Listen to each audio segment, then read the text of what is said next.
மாசி திருவிழாவை முன்னிட்டு திருச்செந்தூர் முருகன் கோவிலுக்கு கன்னியாகுமரி மாவட்டத்திலிருந்து பக்தர்கள் நூற்றுக்கணக்கானோர் காவடிகள் எடுத்து பவனியாக சென்றனர். திருச்செந்தூர் சுப்பிரமணிய சுவாமி கோவிலில் ஆண்டுதோறும் மாசி மக திருவிழா வெகு விமர்சையாக கொண்டாடப்படுகிறது. இவ்வாண்டின் திருவிழா கொடியேற்றத்துடன் துவங்கியுள்ள நிலையில் வரும் 15ஆம் தேதி மாசி மக விழா கொண்டாடப்படுகிறது. மாசி மக திருவிழாவுக்கு கன்னியாகுமரி மாவட்டத்தில் பக்தர்கள் காவடி எடுத்துச் செல்வது மன்னர் காலம் முதலே தொடர்ந்து நடந்து வருகிறது. மணவாளக்குறிச்சி, குளச்சல், திங்கள் சந்தை, நெய்யூர் உட்பட சுற்று வட்டாரங்களிலிருந்து நூற்றுக்கணக்கான காவடிகள் புறப்பட்டன.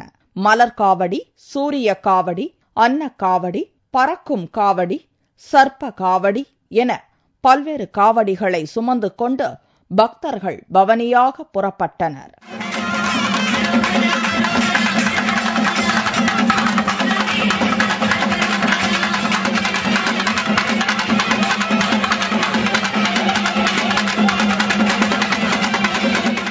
இதேபோல பல்வேறு பகுதிகளிலிருந்தும் திருச்செந்தூர் கோவிலுக்கு பக்தர்கள் காவடி எடுத்து பாத யாத்திரையாக செல்கின்றனர்.